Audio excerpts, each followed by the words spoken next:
Assalamualaikum warahmatullahi wabarakatuh. Alhamdulillah, hamdan katsiran thayyiban mubarakan fi kama yuhibbu rabbuna wa yarda. Asyhadu an la ilaha illallah wahdahu la syarika lah wa asyhadu anna Muhammadan abduhu wa rasuluh. Allahumma shalli wa sallim wa barik ala Muhammadin wa ala alihi wa ashabihi wa man tabi'ahum bi ihsan ila yaumiddin. Wa ya ibadallah usikum wa nafsi bittaqullah faqad fazal muttaqun. Qala ta'ala fi kitabil karim a'udzu billahi samii'il 'alim minas syaitonir rajim. Ya ayyuhalladzina amanu taqullaha haqqa tuqatih wa la tamutunna illa wa antum muslimun. Allahumma shalli wa sallim wa barik. Ya ayyuhalladzina amanu taqullaha haqqa tuqatih wa la tamutunna illa wa antum muslimun. Hai orang-orang yang beriman, bertakwalah kepada Allah dengan sebenar-benar takwa, dan janganlah kalian mati kecuali dalam keadaan senantiasa berserah diri kepada Allah Subhanahu wa taala. Alhamdulillah, kita senantiasa bersyukur kepada Allah Subhanahu wa taala karena Allah tidak pernah lelah, jenuh, bosan melimpahkan rahmat kepada kita sekalian. Bahkan kadang ketika kita di pagi hari mendapatkan nikmat dari Allah, tanpa sadar di siang dan sore harinya kita ini berbuat dosa. Tetapi tetap saja Allah melimpahkan rahmat hidayahnya kepada kita. Oleh karena itu, ma'asyiral muslimin, sebagai orang yang beriman tidak kekurangan alasan untuk tidak bersyukur kepada Allah Subhanahu wa taala. Bahkan dengan nikmat terkecil pun bisa menjadikan alasan agar kita ini senantiasa bersyukur kepada Allah Subhanahu wa taala. Oleh karena itu, nyawa atau kehidupan orang beriman itu adalah senantiasa bersyukur kepada Allah Subhanahu wa taala. Dan ternyata antara sabar dan syukur ini jauh lebih berat bersyukur. Karena kalau kita bersabar, mungkin kita hanya melakukannya ketika mendapatkan ujian dan cobaan dari Allah. Tetapi bersyukur itu sepanjang nafas masih kita hembuskan dari pernapasan kita, sepanjang jantung dan nadi kita masih berdetak, maka disitulah tugas kita senantiasa bersyukur kepada Allah Subhanahu wa taala.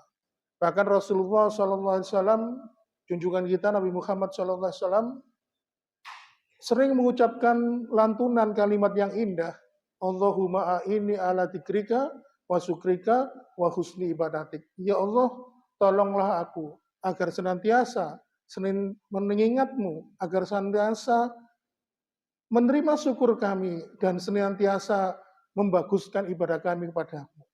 Oleh karena itu, yang mungkin kita perlu syukuri di dalam bulan Rajab ini adalah ketika Allah Subhanahu wa taala masih memberikan kita kesempatan bertemu dengan salah satu bulan yang haram, bulan yang mulia di hadapan Allah Subhanahu wa taala. Karena sesungguhnya di bulan Rajab itu tidak secara eksplisit disebutkan oleh Allah, tetapi di dalam Al-Qur'an surat At-Taubah ayat 36 Allah Subhanahu wa taala berfirman, Inna iddadahis suhuri indallahi 12 syahran fi kitabillah yauma khalaqas samawati wal arda minha arba'atun hurum dzalika dinul qayyim fala tadzlimu fihinna anfusikum. Ketika Allah akan menciptakan langit dan bumi, maka sebelumnya sudah ditetapkan bilangan bulan dalam setahun itu adalah 12 bulan, minha arba'atun hurum. Dan 4 bulan di antara 12 bulan itu adalah bulan yang haram, bulan yang dimuliakan, bulan yang disucikan oleh Allah. Di dalam riwayat Imam Muslim disebutkan 4 bulan itu adalah Dzulqa'dah, Dzulhijjah, Muharram, dan bulan Rajab. Kemudian Allah mengatakan dalinatinul qayyim fala tadzlimu fina anfusihim, dan inilah kaidah agamamu dan fala tadzlimu, dan janganlah engkau berbuat zalim di dalam bulan-bulan tersebut. Para ulama tafsir mayoritas memberikan pendapatnya bahwa kalau kita ini melakukan perbuatan, amalan, ibadah yang dilakukan di dalam bulan-bulan yang mulia, keempat bulan haram ini, maka lipat ganda balasan pahalanya akan dilipat gandakan oleh Allah Subhanahu wa taala. Sebaliknya, kalau di keempat bulan yang mulia, yang disucikan, yang dimuliakan oleh Allah ini, kita ini berbuat dosa dan kemaksiatan, maka sanksi dari perbuatan dosa itu akan dilipat gandakan oleh Allah. Maka marilah kita menjaga diri kita berlindung kepada Allah dari perbuatan-perbuatan dosa dan kemaksiatan, dan marilah kita optimalkan potensi diri kita agar senantiasa menikmati bulan Rajab, bulan yang mulia, bulan yang haram ini, dengan meningkatkan amal ibadah kita dengan harapan Allah Subhanahu wa taala memberikan balasan pahala yang berlipat-lipat, karena sesungguhnya kehidupan dunia adalah kehidupan untuk investasi jangka panjang dalam kehidupan akhirat. Baiklah ma'asyiral muslimin jamaah sekalian, ini sebagai mukadimah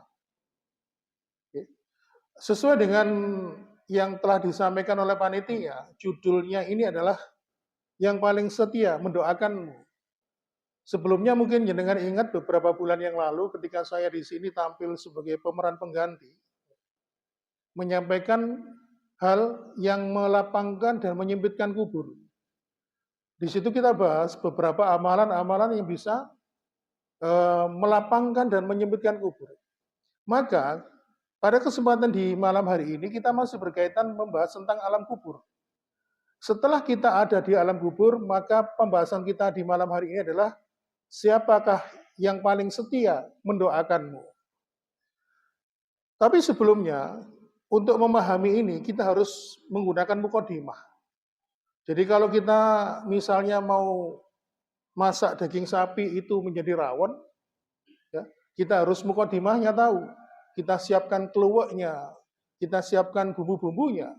Jangan sampai ketika kita mau masak rawon daging sapi itu malah kita olah menjadi soto daging. Begitu juga pada malam hari ini, sebelum menyampaikan ini, saya ingin menyampaikan mukadimahnya. Agar kita ini mampu nanti memahami urutan, runtutan, dan runutnya. Jamaah sekalian, salah satu harta yang paling mulia, yang paling berharga dalam kehidupan kita di dunia ini adalah keluarga. Tidak ada ibadah yang terpanjang yang Allah tetapkan untuk kita hambanya. Yang kita lakukan sebagai bentuk ibadah yang terpanjang sepanjang hidup kita adalah kecuali berkeluarga. Dan ternyata ma'asyiral muslimin, dulu ketika kita ini menjadi anak, lalu beranjak menjadi dewasa, mungkin kita lepas dari tanggungan orang tua kita mungkin sekitar 20 sampai usia 30 tahun. Setelah itu mayoritas kita semuanya menikah dan kita mempunyai keluarga sendiri. Sehingga kalau kita lihat dari urutan itu jauh lebih lama kita membentuk keluarga dibandingkan ketika kita ikut orang tua. Dan ingatan kita tentang keluarga ini nanti akan senantiasa akan terbawa. Walaupun nanti kita sudah lama terbaring ribuan tahun di alam kubur. Dalam sebuah riwayat dari seorang sahabat Barok bin Azib, pernah menyampaikan sebuah keterangan bahwasannya manusia itu ketika mereka telah wafat, manusia itu akan dibawa ke liang lahatnya. Dan ketika dibawa ke liang lahatnya, dia akan ditanya oleh dua malaikat, Munkar dan Nakir. Nah, tidak banyak manusia yang bisa menjawab pertanyaan ini. Walaupun dikasih bocoran sekalipun. Pertanyaan itu adalah, Man Rabbuka, siapa Rabbmu? Waman Nabiyuka, siapa yang kau ikuti? Siapa Rasulmu, siapa Nabimu? Apa agama yang diutus kepadamu? Dan apabila hamba ini di dalam alam kubur mendapatkan jawaban yang benar dari pertanyaan malaikat Munkar dan Nakir, lalu ma'asyiral muslimin, pada saat itu Allah dari arasnya mengatakan, Shadaqa abdi, hambaku ini telah berkata benar. Karena dia telah menjawab 3 pertanyaan itu dengan benar. Lalu kemudian Allah pun memerintahkan kepada malaikat Munkar dan Nakir itu, apa? Iftahu lahu baba ilal jannah. Bukakan untuknya pintu surga. Ya. Ternyata orang yang bisa menjawab 4 pertanyaan malaikat Munkar dan Nakir itu dibukakan pintu surga, dibukakan tok ya, supaya bisa lihat dalamnya surga.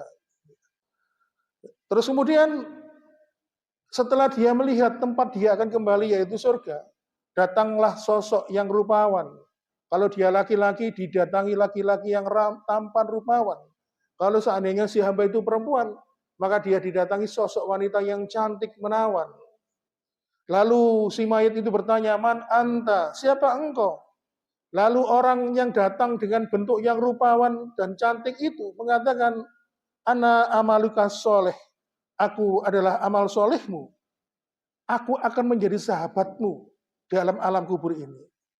Setelah si mayit itu mendapatkan dua hal yang mudah, yang indah, yang pertama dia bisa melihat surga, tempat dia akan kembali. Kemudian dia mendapatkan sahabat yang membahagiakan. Lalu ternyata, ma'asyar muslimin, jamaah sekalian, ada satu permintaan yang paling diminta oleh mayit itu. Si mayit itu bukan minta untuk segera kiamat menikmati amal-amalnya, bukan. Bukan berteriak minta kiamat disegerakan supaya apa? Dia masuk surga, bukan. Ternyata memori yang tidak pernah hilang dari manusia yang hidup dalam dunia, walaupun dia sudah mati, tetapi apa permintaannya? Di situ disebutkan kata Rasulullah SAW, mereka berdoa, "Ya Rabbi, aqimis sa'ah hatta arji ila akhli." Ya Allah, tolong segera datangkan kiamat, supaya aku nanti lekas berjumpa dengan keluargaku. Rupanya, permintaan penghuni kubur ini agar dikumpulkan dengan keluarganya. Bila dia adalah seorang suami, terus kemudian dia meninggal, yang paling dia rindukan adalah istrinya. Sebaliknya apabila yang meninggal adalah istrinya, ya tentu yang paling rindukan adalah suaminya. Kalau yang meninggal itu adalah anaknya, ketika dia meninggal orang tuanya masih hidup, maka dia rindu dengan orang tuanya. Kalau orang tuanya dua-duanya meninggal, pasti yang dirindukan adalah anak-anaknya. Ternyata memori tentang keluarga ini begitu kuat bagi orang-orang beriman. Oleh karena itu, ma'asyiral muslimin, dalam sebuah riwayat Imam Muslim disebutkan bahwasannya penghuni kubur itu kegiatannya dua, sibuknya hanya masalah dua hal. Yang pertama, tidur.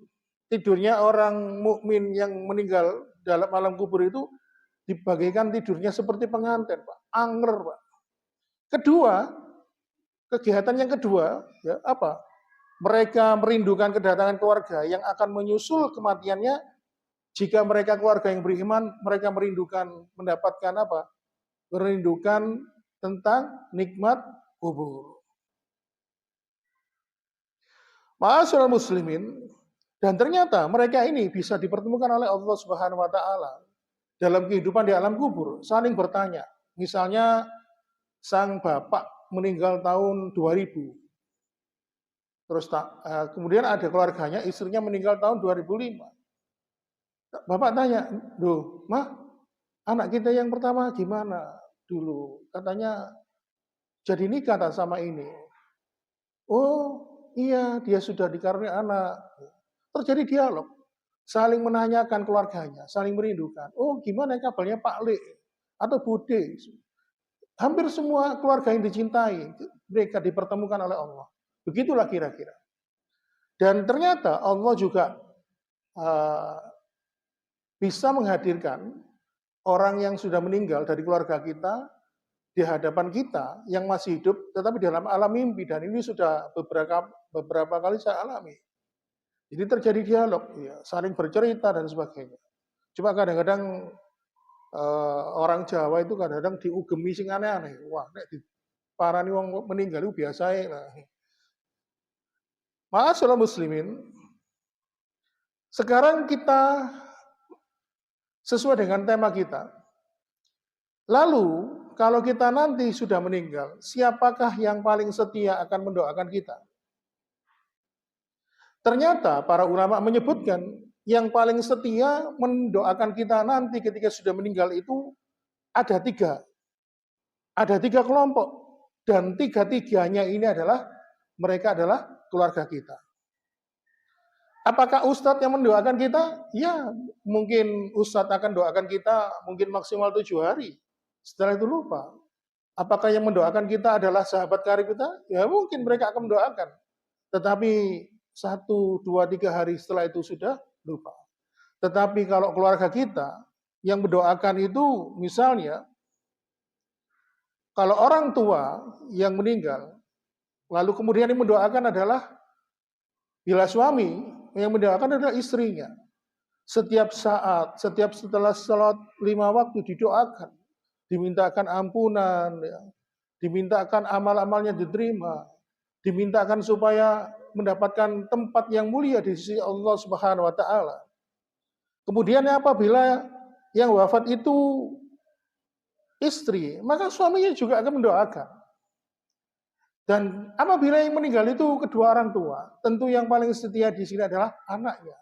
Mereka pasti akan banyak-banyak berdoa kepada Allah Subhanahu wa taala. Bahkan tidak hanya mendoakan, tetapi mereka juga mungkin transfer pahala, ngirim pahala. Mungkin dengan membuat perjanjian wakaf, lalu kemudian wakaf itu di atas namakan orang tuanya. Atau mengirimkan sedekah, bersedekah atas nama orang tuanya. Atau membaca Al-Quran. Ketika dia membaca Al-Quran, dia berdoa kepada Allah, ya Allah, kalau aku membaca Al-Quran ini, dapat pahala darimu, maka kirimkanlah pahala membaca Al-Quran ini kepada orang tua. Tapi dalam hal ini, yang tidak ada perbedaan dalam pandangan ulama, tidak ada khilafiyah itu adalah memohonkan ampun dan bersedekah atas orang tua. Sedangkan yang lainnya masih dalam perdebatan. Oleh karena itu, ma'asyiral muslimin, kalau kita ini senantiasa mendoakan keluarga kita yang sudah meninggal dunia, maka pastikan kita ini mempunyai visi dan misi yang sama. Bahwasannya seluruh anggota keluarga itu mempunyai tujuan yang sama, yaitu mendapatkan derajat yang mulia, yaitu berupa surga. Maka kenapa di dalam surat At-Tur, mulai dari ayat 21 sampai ayat 27, di situ Allah Subhanahu wa taala menceritakan apabila keluarga itu mempunyai visi dan misi yang sama, mereka kelak akan dikumpulkan. Sebagaimana di dalam surat At-Tur ayat 21, Allah Subhanahu wa taala berfirman, "Waladina amanu wa taba'athum dzurriyyatuhum biimanin alhaqna bihim dzurriyyatahum wa ma alatnahum min amalihim min syai' kullu mri'in bima kasaba rahin." Orang-orang beriman beserta anak cucu mereka yang mereka mengikuti dalam keimanan, maka mereka akan kami pertemukan dengan cucu-cucu mereka di dalam surga. Dan kami tidak akan mengurangi sedikitpun pahala kebaikan mereka, setiap orang terikat dengan apa yang dikerjakan. Jadi jangan sedih, Pak. Kalau misalnya kita ditinggalkan oleh anggota keluarga kita. Jadi misalnya gini, dalam satu keluarga itu ada ayah, ibu, dan anak. 2 orang anak, katakanlah begitu. Keluarga itu punya tujuan yang sama, ya, berangkat menuju Jakarta. Ternyata bapaknya jam 7 pagi berangkat. Jam 7 pagi berangkat. Ternyata bapaknya meninggal duluan. Karena kemarin ini ada seorang ustadz, ya, kebetulan saya banyak belajar sama beliau. Tahun waktu zamannya COVID kemarin, Pak. Kan kita banyak menjumpai banyak keluarga yang meninggal secara bersamaan, ya. Kadang-kadang bergiliran. Habis ayahnya, ibunya, kemudian pokoknya yang dalam satu rumah itu. Ustadznya itu sempat sedih, Pak. Sedih banget. Setelah itu baru ngerti, setelah dia murojaah Al-Quran dibaca, ternyata membaca surat At-Tur ayat 21 sampai 27, baru memahami. Walah, kalau keluarga itu punya tujuan yang sama, yaitu kehidupan akhirat berupa surga, maka tidak usah sedih ditinggal. Katakanlah tadi, sama-sama punya tujuan ke Jakarta, bapaknya berangkat jam 7. Terus kemudian ibunya berangkat jam 12 siang. Lalu anaknya ada yang berangkat habis maghrib, ada yang berangkat yang jam 9 malam. Sama-sama berangkat menuju Jakarta, cuma waktu tibanya beda. Begitu juga dengan di dunia. Bapaknya meninggal tahun 95, ibunya meninggal tahun 2000, anaknya mungkin tahun 2000 sekian dan sekian. Dan kalau kita memahami konsep ini, maka kita tidak akan sedih. Bahwasannya selama kita dalam keluarga itu punya tujuan sama, konsep berpikir, konsep mengarungi kehidupan itu adalah untuk mendapatkan kehidupan akhirat, maka ini hanya beda jam keberangkatan saja. Dan suatu saat nanti pasti kita akan bertemu kembali. Oleh karena itu, ma'asyiral muslimin, makanya kenapa para orang-orang beriman yang sudah meninggal dunia itu ketika sudah di alam kubur, mereka berdoa, ya Rabbi, aqimis sa'ah hatta arji ahli. Ya Allah, tolong segera tegakkan hari kiamat agar aku segera bertemu dengan keluargaku. Yang dirindukan itu bukan amal ibadahnya, yang dirindukan itu bukan surga tempat dia kembali, tetapi yang dirindukan adalah keluarganya. Inilah ma'asyiral muslimin, kedudukan penting keluarga bagi manusia, sampai-sampai orang beriman yang berada di alam kubur minta disegerakan dipertemukan dengan keluarganya. Kemudian di surat At-Tur ayat 22, Allah Subhanahu wa taala berfirman, wa amdadnahum bifaqihatin wa lahmim mimma yastahun. Dan kami berikan kepada mereka tambahan berupa buah-buahan dan daging dari segala jenis yang mereka inginkan. Kemudian di ayat 23, yatanazzauna fiha ka'sallalakum fiha wala ta'sim. Dan dalam surga itu mereka saling mengulurkan gelas yang isinya tidak menimbulkan ucapan yang tidak berfaedah. Ya seperti kalau di rumah kita berkumpul makan bersama, sang ibu melayani anaknya, melayani suaminya, mengambilkan piring diisi nasi, diisi sayur. Di situ ada perkataan, mau makan apa nak? Ikan apa? Atau mungkin cukup nasinya segini aja? Ya. Seperti itu gambarannya yang digambarkan oleh Allah. Dalam riwayat Imam Bukhari, ya, disebutkan kenikmatan surga bagi orang beriman itu, yang paling rendah itu adalah 10 kali lipat dari kenikmatan dunia. Bayangkan, itu kenikmatan surga yang paling rendah. Kemudian di ayat 25, wa aqbala ba'duhum 'ala ba'di yatasa'alun, dan sebagian dari mereka saling berhadap-hadapan dan saling bertegur sapa. Dan terjadi dialog memang. Lalu kemudian ma'asyiral muslimin, di ayat berikutnya, yaitu ayat surat At-Tur ayat 26-27, Allah memberikan keterangan, alasan atau sebab yang menjadikan satu keluarga itu bisa berkumpul dalam kehidupan akhirat. Disebutkan di surat kedua, ayat ke-26 surat At-Tur, qalu inna kunna qablu fi ahlina musfikin. Mereka berkata, kata Allah, sesungguhnya kami dulu ketika dalam kehidupan dunia, selama kami ini berada di tengah keluarga kami sangat takut dengan azabnya Allah Subhanahu wa taala. Lalu kemudian di ayat 27, famanallahu alaina wa waqana azabaz zamum. Maka Allah memberikan karunia kepada kami ini berupa kenikmatan surga dan memelihara kami dari azab neraka. Jadi sekali lagi, kalau misalnya ada salah satu keluarga kita yang berpisah, boleh bersedih, boleh menangis, ya, karena manusia itu pasti punya rasa sedih. Manusia itu menangis. Bahkan Rasulullah ketika ditinggal anaknya yang masih kecil menangis. Ya. Tetapi yang penting ridho dengan takdir dan ketetapan Allah Subhanahu wa taala. Jangan sampai muncul kata-kata yang mengandung niyaha atau meratap. Jadi ma'asyiral muslimin wa zumratal mu'minin rahimakumullah, maka sekali lagi bila keluarga itu mempunyai visi dan misi yang sama, pasti akan dipertemukan kembali oleh Allah Subhanahu wa taala dalam kehidupan surga. Maka ketika suami itu membangunkan istri, membangunkan anaknya untuk melaksanakan sholat malam, maka itulah yang menyebabkan mereka sekeluarga bisa dipertemukan kembali oleh Allah dalam kehidupan akhirat. Ketika seorang bapak memerintahkan anak gadisnya yang sudah memasuki usia balik untuk menutup aurat, maka dengan perintah itulah, dengan sikap itulah yang menjadikan dia didapatkan oleh Allah, dipertemukan dalam kehidupan akhirat.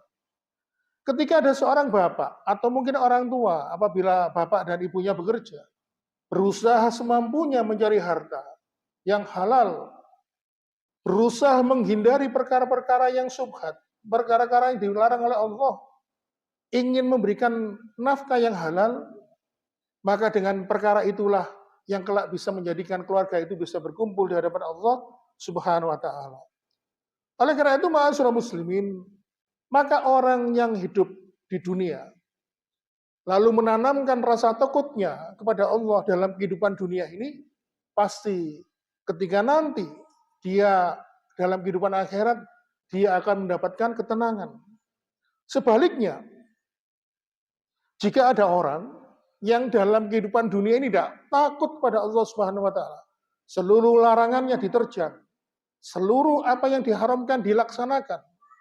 Justru orang-orang seperti inilah nanti dalam kehidupan akhirat adalah orang yang paling takut kepada Allah Subhanahu wa taala. Makanya kenapa dalam hadis riwayat Imam Bukhari Muslim, dan hadis ini juga diriwayatkan oleh Imam An-Nasa'i, idza wudi'atil janazatu wa tamalaha rijalul ala anakihim. Kalau jenazah itu baru saja diangkat dari kerandanya, kalau dia orang beriman, dia orang soleh, maka perhatikan ucapannya, qaddimuni qaddimuni, cepat bawa aku, cepat segera kubur aku. Lalu kemudian di kuburan dia bertemu malaikat munkar dan nakir, dia bisa menjawab pertanyaan malaikat munkar dan nakir, lalu dia berdoa, ya Allah, segerakanlah kiamat, segerakanlah kiamat. Kenapa kok disegerakan kiamat? Karena setelah kiamat itu akan dibentangkan pengadilan Allah, dan dia yakin mampu melewati hisab pengadilan Allah itu, dia tidak merindukan surga, tapi dia rindu dengan keluarganya. Sebaliknya, kata Rasulullah, fa'idha kana darus solihatin, kalau si jenazah itu selama hidupnya tidak pernah takut kepada Allah, maka perhatikan ucapannya, hei, kemana kau bawa aku ini, kemana, cepat turunkan aku, sambil berteriak-teriak. Tapi untungnya manusia waktu itu tidak ada yang bisa mendengar teriakannya. Yang hanya bisa mendengar teriakannya hanya hewan. Jadi kalau manusia itu seandainya tahu teriakan manusia yang sudah di alam kubur, pasti akan pingsan. Karena begitu mengerikan. Ya. Makanya kemarin itu ada beberapa YouTuber itu bikin konten, ya, ada ayam jago diikat di kuburan, terus dia ninggal kamera di situ, direkam dari jarak yang jauh, terus ditinggal. Ya, ternyata apa? Ayamnya gelisah, Pak. Gelisah, orang-orang gitu. Dia hanya ingin membuktikan. Tapi kalau di dalam rekaman itu tidak ada suara manusia yang histeris, berteriak, dan sebagainya tidak ada. Cuma yang direkam itu adalah ayam jago tadi. Ternyata ayamnya itu nggak tenang, kayak ada yang menakutkan gitu. Jadi ini menunjukkan bahwa azab kubur itu ada, dan hanya hewan yang bisa mendengar manusia. Manusia yang sedang diazab dalam kuburnya. Oleh karena itu, ma'asyiral muslimin, kita kembali pada pembahasan awalnya. Ketika kita ini mampu mendoakan keluarga kita yang sudah mendahului kita, maka beruntunglah bila ada orang tua yang senantiasa didoakan oleh anak-anaknya. Dan itulah yang dinamakan dengan rahmat. Jadi rahmat itu ketika bagi orang yang sudah menikah, membentuk sebuah keluarga, maka rahmat itu bisa berupa saling ridho. Dan itulah kenapa kalau kita sering menjumpai, ada orang, waduh, teresut.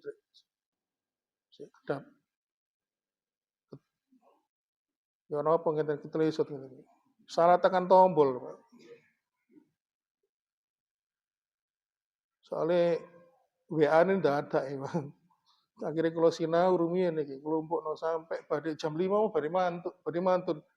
Materinya baru bisa tersusun. Soalnya memang dulu kan tidak pernah mondok, Pak. Saya dulu mondoknya di rumah sakit sama dokter Tri. Baik, jadi gini. Makanya kalau kita sering menjumpai ada seorang suami yang sakitnya semakin berat, dan ajalnya semakin dekat, dia nunggu keluarganya dulu. Mungkin istrinya disuruh pulang, disuruh datang, anak-anaknya yang tugas di tempat lain disuruh pulang. Ya, kenapa? Allah Subhanahu wa taala menjadikan pernikahan, membentuk keluarga itu menjadi rahmat. Makanya kenapa salah satu tafsir dari surat Ar-Rum ayat 21 yang sering dibaca ketika ada orang menikah itu wa min ayatihi an khalaqulakum min anfusikum aswaja litaskunu ilaiha wa ja'ala bainakum mawaddatan wa rahmah inna fi dzalika la ya'til inna fi dzalika la ya'til liqaumin yatafakkarun. Dan di antara tanda-tanda kebesaran Allah, Dia menciptakan pasangan untukmu, ya, dari jenismu sendiri, agar kamu cenderung merasa tentram di sampingnya dan menjadikan rasa di antara kalian rasa kasih dan sayang. Maka sungguh kata Allah, di dalam hal ini, dalam hal menikah ini terdapat tanda-tanda kebesaran Allah bagi orang yang berpikir. Nah, salah satu bentuk rahmat itu adalah saling ridho. Oleh karena itu beruntunglah bagi seorang istri yang mendapatkan ridho dari suami.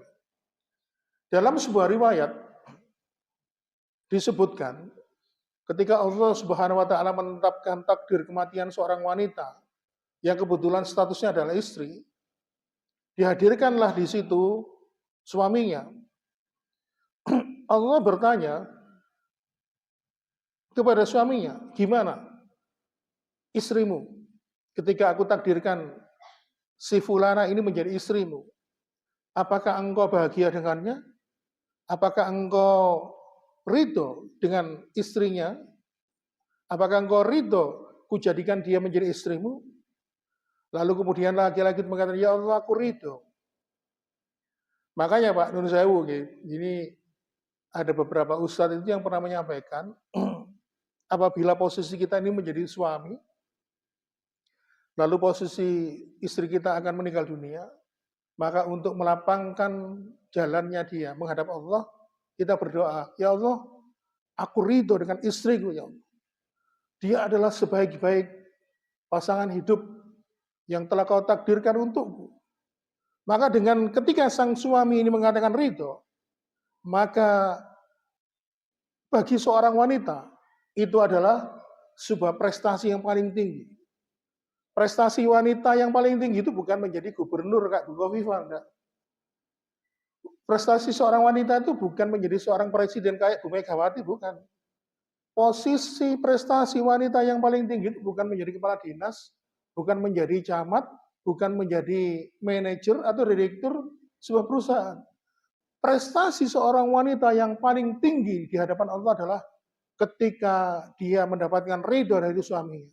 Ketika wanita itu menjemput ajalnya, dia mendapatkan ridho dari suaminya, maka langsung dia mendapatkan ampunan dan rahmat dari Allah, dan tentunya si wanita itu akan mendapatkan surga. Oleh karena itu, ma'asyiral muslimin, dalam sebuah riwayat Imam Tirmidzi dan Ibnu Majah, Rasul mengatakan,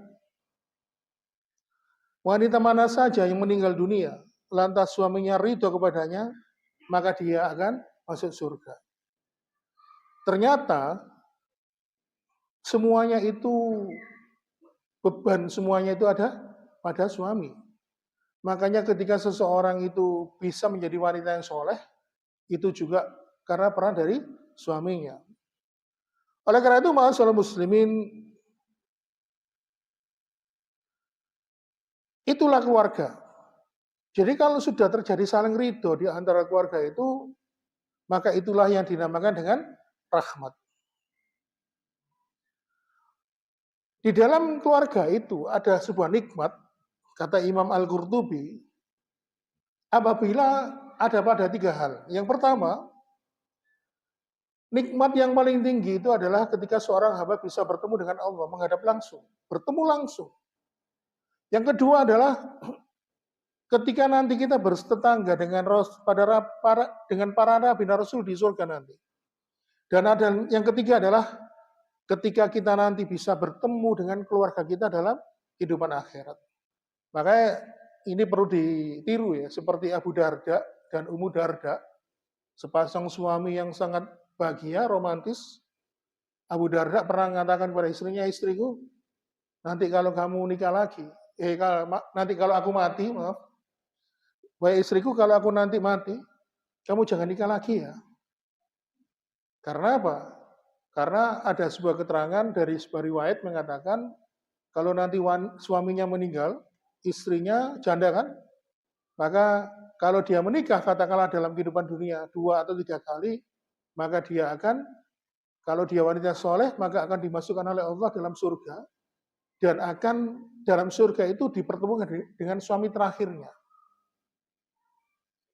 Tapi para ulama memberikan pendapat, dari ketiga suami itu, yang mana yang paling soleh, yaitu nanti yang sama dia dengan di surga. Tetapi yang terkuat adalah pendapat yang pertama. Makanya Abu Darda mengatakan, wahai istriku, kalau aku nanti mati, jangan kau nikah lagi.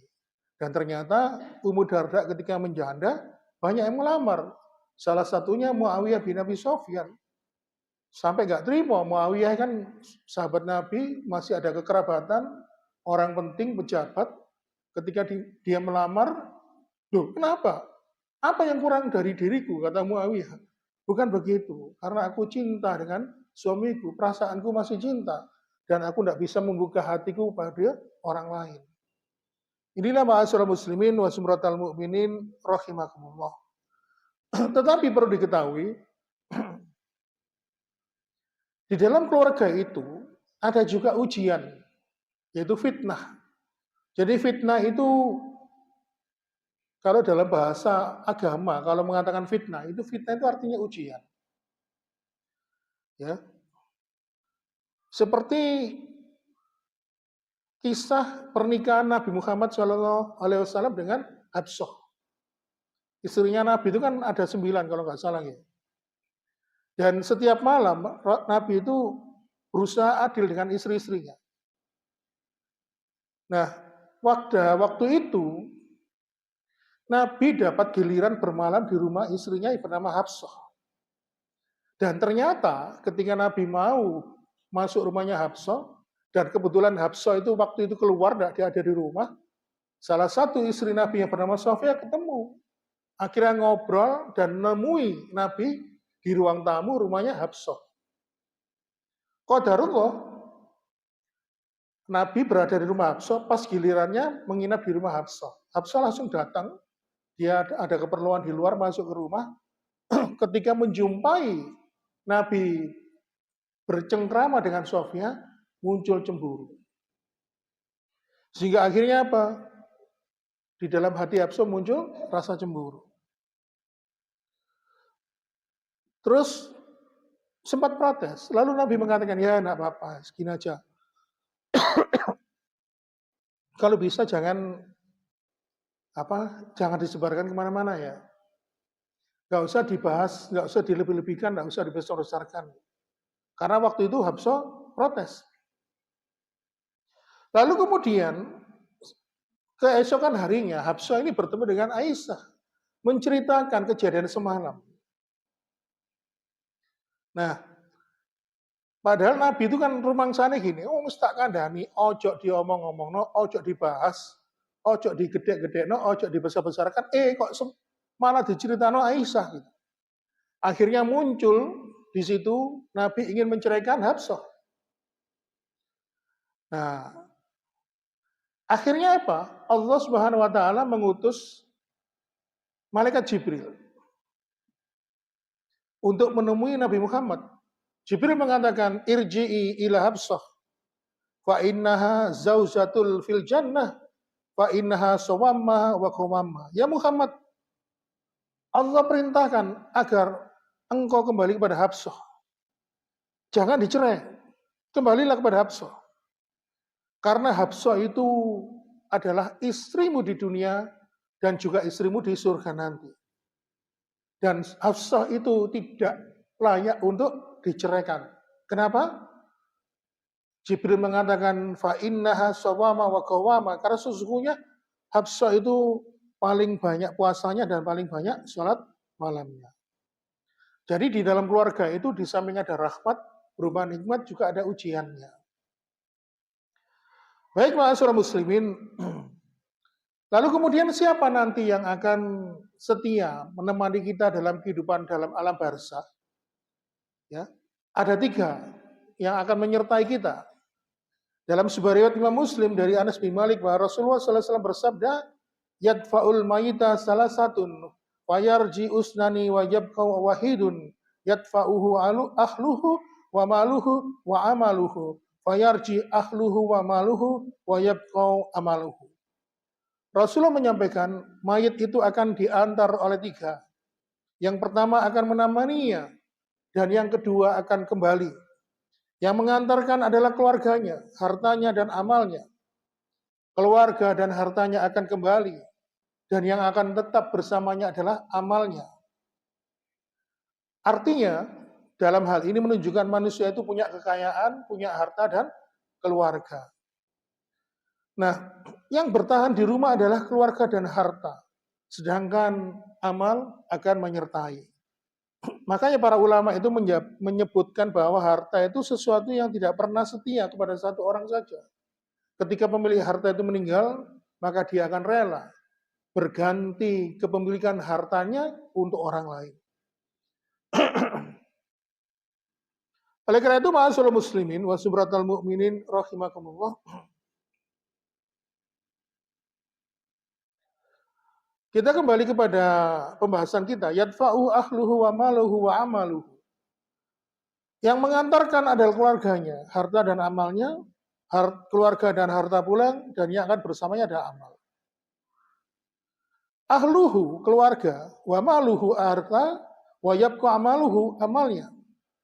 Jadi kalau kita ini mengantarkan ke kuburan, melakukan prosesi pemakaman, kita jangan disarankan jangan terburu-buru meninggalkan kuburan. Yang pertama yang harus kita mintakan adalah sebelum kita pulang adalah ampunan. Karena orang yang sudah mati itu tidak butuh oksigen. Tidak butuh apa lagi? Yang dibutuhkan hanya ampunan, Pak. Dan perkara ini yang paling setia mendoakan ampunan untuk kita adalah keluarga kita. Tetapi secara umum, kita diperintahkan oleh Allah sebagai bentuk fardu kifayah mendoakan orang-orang yang sudah meninggal dunia. Apalagi orang itu sudah kita kenal.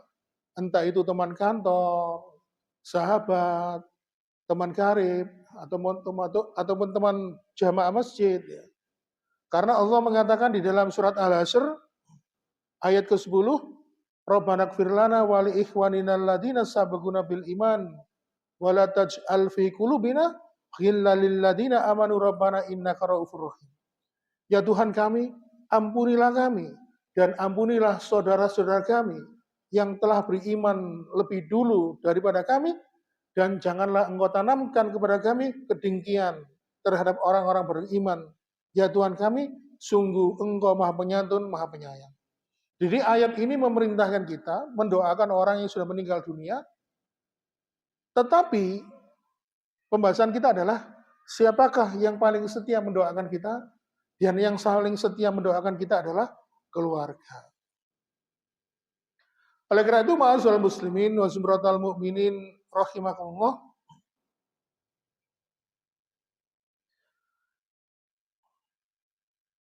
Makanya ada sebuah kisah dulu, Pak. Ada seorang mayit ya. Itu bertanya kepada malaikat penjaga alam kubur. Biasanya dia itu kan disiksa pada hari-hari tertentu. Lalu dia bertanya, loh, kenapa aku kok enggak disiksa? Karena engkau mendapatkan istighfar dari keluargamu. Rupanya anak-anak dari si mayit ini rajin berdoa kepada Allah minta ampunan. Sehingga akhirnya dengan permohonan ampunan itu mampu meredam siksaan kuburnya. Oleh karena itu, ma'asyiral muslimin wa sumratal mu'minin rahimakumullah.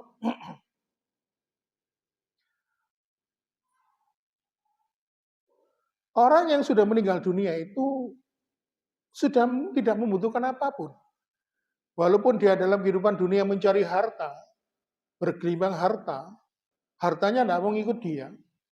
Dia kembali kepada keluarganya dalam bentuk waris, tetapi yang dibutuhkan adalah ampunan. Makanya, di samping kita ini minta ampun kepada Allah, ya, memohon ampun untuk diri kita sendiri, maka sebagai makhluk sosial, kita juga mempunyai kewajiban memohonkan ampun untuk orang lain. Dan mendoakan orang tua itu, salah seorang ulama di Arab Saudi itu pernah dalam sebuah wawancara, kalau engkau mendoakan orang tuamu, hanya setelah selesai sholat 5 waktu, maka kamu itu masih belum dihitung berbakti. Kenapa? Namanya anak yang soleh itu setiap saat begitu dia ingat dengan orang tuanya, maka setiap saat itu pula dia berdoa, ya Allah, Rabbighfirli wali walidayya warhamhuma kama rabbayani shaghira. Oleh karena itu, ma'asyiral muslimin,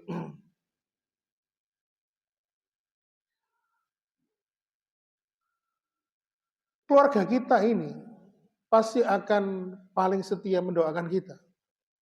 Makanya ada hukum kasualitas di sini.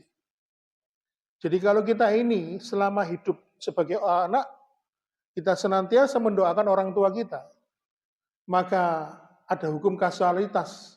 Kalau dulu dalam kehidupan dunia kita sering mendoakan orang tua kita, mendoakan saudara-saudara kita, baik yang mendahulu kita, terus kemudian mendoakan anak-anak kita, maka yakinlah ketika nanti kita sudah meninggal dunia, di alam barzah, kita juga akan didoakan oleh keluarga kita. Oleh karena itu, maka kenapa keluarga ini dijadikan sebagai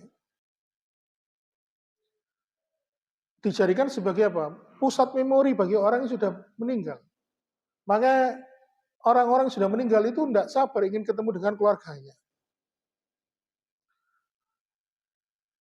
Ma'asyiral muslimin, dan ternyata kalau kita ini mempunyai hubungan yang baik, terus kemudian banyak yang mendoakan kita, ya, baik itu dari keluarga maupun dari orang lain, maka yakinlah Rasulullah SAW itu pernah menyampaikan,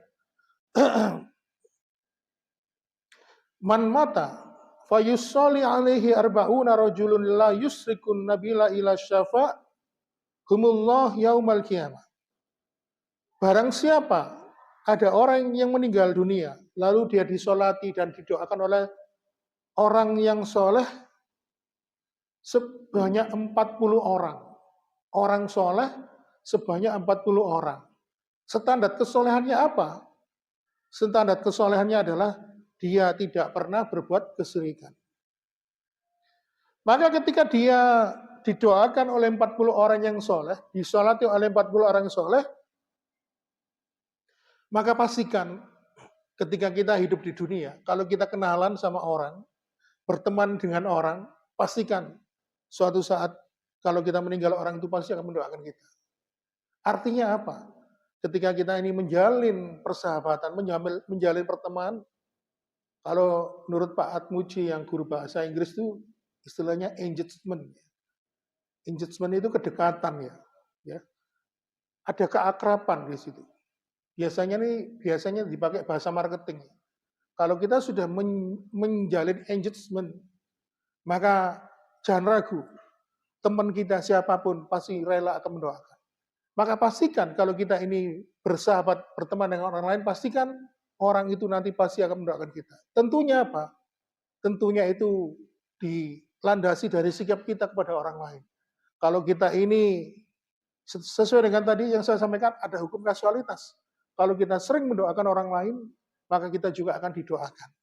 Dan doa ini pasti akan kita butuhkan walaupun nanti kita sudah meninggal dunia.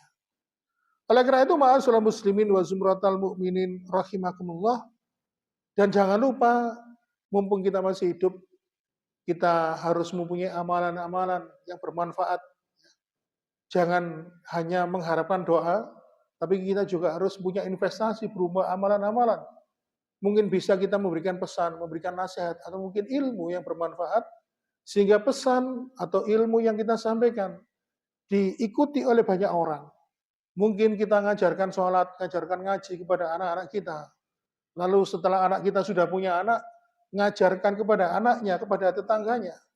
Makanya Rasulullah mengatakan, man sana fil Islam sunatan hasanatan falahu ajruha min amila biha. Barang siapa yang dia mengajarkan sunnah, mengajarkan Islam ini, ya, mengajarkan kebaikan, lalu orang itu mengikuti apa yang diajarkan, maka dia akan mendapatkan pahala kebaikan dari orang-orang yang mengikutinya tanpa mengurangi pahala mereka sedikit. Makanya kenapa kita ini harus menjadi orang yang bermanfaat.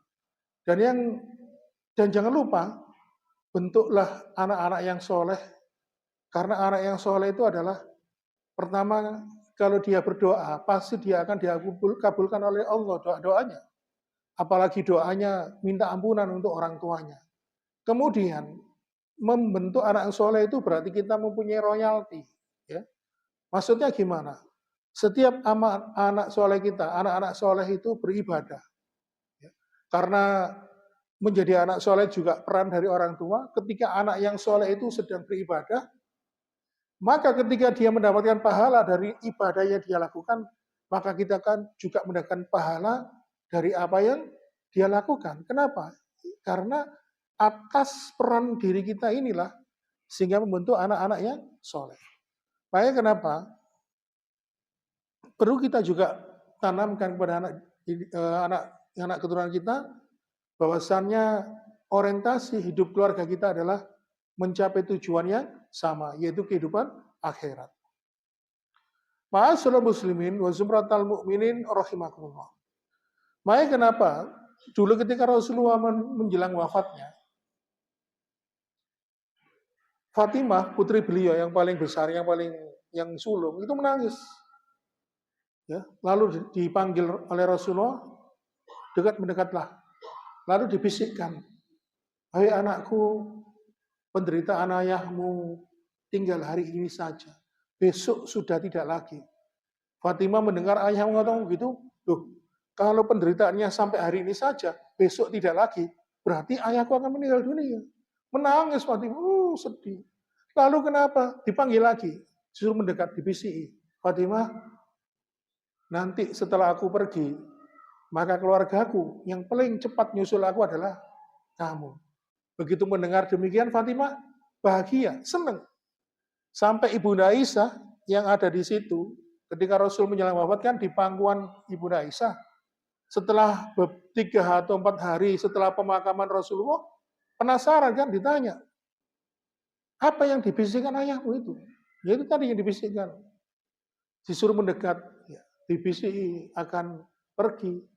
Terus kemudian, lalu kenapa pada bisikan kedua kamu kok bahagia? Lalu Fatimah mengatakan, karena ayahku mengatakan nanti di antara keluarga yang paling cepat menyusul adalah Fatimah. Dan ternyata benar dalam riwayatnya ini disebutkan beberapa bulan itu bisa dikatakan 6 bulan atau lebih, yang paling cepat menyusul meninggal dunia adalah Fatimah. Inilah kalau keluarga itu punya visi misi yang sama. Jadi kalau misalnya ada yang mendahului menghadap Allah, mereka bersedih, secara manusiawi bersedih. Tetapi ketika diberitakan nanti kamu juga akan pergi, dia bahagia. Karena apa? Akan segera berkumpul dengan keluarganya. Oleh karena itu, ma'asyiral muslimin, maka satu-satunya jalan agar kita ini mendapatkan kebahagiaan akhirat, salah satunya didoakan oleh keluarga kita, oleh anak-anak kita, maka tidak ada cara yang lain kecuali apa? Kita ketika membentuk keluarga, maka kita harus punya mindset, kita punya visi dan misi yang sama, bahwa kita berkeluarga, membentuk keluarga di dunia ini adalah tujuannya untuk mencapai kebahagiaan akhirat. Dan ketika mencapai kebahagiaan akhirat itu banyak sekali tentunya dilakukan. Mungkin dengan memberikan pendidikan agama, terus kemudian kita juga berperan aktif ya dalam menyebarkan agama ini. Karena banyak sekali para nabi dan rasul itu keluarganya itu banyak dari yang menjadi nabi, ayahnya nabi, anaknya menjadi nabi. Begitu juga di dunia ini, ayahnya seorang kiai, anaknya menjadi kiai. Bahkan ada ayahnya ustadz, anaknya juga ustadz. Bahkan ada juga istrinya menjadi ustadzah. Ya. Jadi punya peran yang sama dalam merawat agama ini. Karena kebahagiaan akhirat itu tidak bisa diraih dengan hanya duduk-duduk aja, tetapi dengan berbuat, beramal. Dan tentunya amal-amal itu harus sesuai dengan visi misi dalam membentuk keluarga itu. Tujuannya apa? Untuk mendapatkan kebahagiaan akhirat dikumpulkan kembali oleh Allah Subhanahu wa taala. Oleh karena itu, ma'asyiral muslimin wa zumratal mu'minin rahimakumullah. Oleh karena itu, niatkanlah bagi mereka yang mau menikah, yang mau membentuk keluarga, niatkanlah membentuk keluarga itu karena eh, mendapatkan kebahagiaan dunia dan akhirat. Karena Rasulullah SAW itu pernah menjanjikan, barang siapa yang salah niat, ya salah niat ketika menikah, mungkin karena laki-laki itu menikahi wanita karena hartanya, karena kedudukannya, ya, bukan karena ingin membahagiakan dia dunia dan akhirat, maka pasti dia akan kecewa dengan niatnya. Begitu juga dengan wanita, ketika akan menikahi seorang laki-laki, mungkin bukan karena niat agama, mungkin karena kedudukan dunia, hartanya, pasti dia akan kecewa. Makanya Rasulullah SAW ketika melihat ada seorang laki-laki dan perempuan akan menikah, Rasulullah mengatakan, dari sekian standar pilihan ketika akan menikah, pilihlah yang paling bagus adalah pilihlah karena agamanya. Kalau kita mendapatkan pasangan hidup karena agamanya, sesuai visi misi kita, tentu akan jauh lebih membahagiakan. Makanya seperti seorang pemuda, ini agak melenceng sedikit ya. Namanya Sabit bin Ibrahim. Ketika di kota Kufah itu secara nggak sengaja makan apel. Dia berjalan makan apel, baru nyadari loh. Ini kan bukan apel saya. Ini bukan apel saya. Waduh, saya harus menemui pemilik kebun. Setelah itu datang di kebun itu, dia mengatakan, maaf Pak, tadi saya makan apel. Dan saya baru tahu apel ini bukan milik saya. Saya minta izin untuk dihalalkan apel ini. Terus penjaga kebun mengatakan, loh, yang punya apel itu rumahnya sana loh, 5 kilo dari sini. Akhirnya dia berjalan sepanjang 5 kilo menemui pemilik kebun itu. Lalu dia datang kepada pemilik kebun itu, minta dihalalkan. Saya tadi secara tidak sengaja mengambil apel yang terjatuh di pinggir jalan. Mohon dihalalkan supaya hati saya tenang. Ternyata yang punya kebun apel itu seorang ulama besar. Dia mengatakan mengamati pemuda ini adalah pemuda jujur, pemuda yang beriman dan bertakwa. Lalu aku mau menghalalkan apel ini, tapi dengan syarat kamu harus menikahi putriku. Tapi perlu kamu ketahui, putriku ini tuli, putriku ini juga lumpuh. Di samping itu dia bisu dan buta. Baiklah, saya nikahi putri Anda dengan keadaan yang demikian. Yang penting saya dapat halal dari apel yang saya makan ini. Akhirnya mereka menikah. Setelah menikah, kagetlah si pemuda itu melihat istrinya cantik rupawan, dia tidak buta, tidak tuli, tidak bisu, dan tidak lumpuh. Lalu dia bertanya, "Wahai istriku, kenapa ayahmu mengatakan kepadaku menikahlah dengan anakku yang lumpuh, buta, tuli, dan bisu? Tetapi aku kok tidak pernah menjumpai engkau seperti itu." Lalu sang putri atau sang istri mengatakan, "Wahai suamiku, katakan, dengarkanlah. Sesungguhnya ketika ayah mengatakan aku ini lumpuh, artinya aku tidak pernah melangkahkan kakiku. Melangkah ke isa isik dangu ta? Waduh Pak, ini kok gak mari-mari sih. Kula lanjut ke dalem ya. Ini kebengen ngoten lho maksud kula nggih. Ini enten sing badhe teng sunrise ta pundi kok. Sampai pundi wau. Istrinya mengatakan, saya ini lumpuh karena saya tidak pernah melangkahkan kakiku kemana-mana. Aku bisu karena aku tidak pernah berbicara kotor. Aku tuli karena tidak pernah mendengar perkataan yang kotor juga. Dan aku dikatakan buta kepadamu karena aku belum pernah melihat hal yang dilarang oleh Allah. Sehingga akhirnya mereka pun menikah. Karena suaminya soleh, istrinya solehah, punya visi dan misi yang sama dalam mengaruhi kehidupan rumah tangga. Tujuannya adalah untuk kebahagiaan dunia dan akhirat. Akhirnya apa? Generasi mereka melahirkan generasi-generasi yang akhirnya menjadi ulama-ulama besar di zamannya. Demikianlah saudara muslimin wa sumratal mu'minin rahimakumullah. Mungkin sudah cukup pertemuan kita pada malam hari ini. Mohon maaf bila ada kekurangan. Semoga memberikan manfaat. Dan kita tutup dengan doa kafaratul majelis. Subhanakallahumma wa bihamdika asyhadu an la ilaha illa anta astaghfiruka wa atubu ilaik. Wassalamualaikum warahmatullahi wabarakatuh.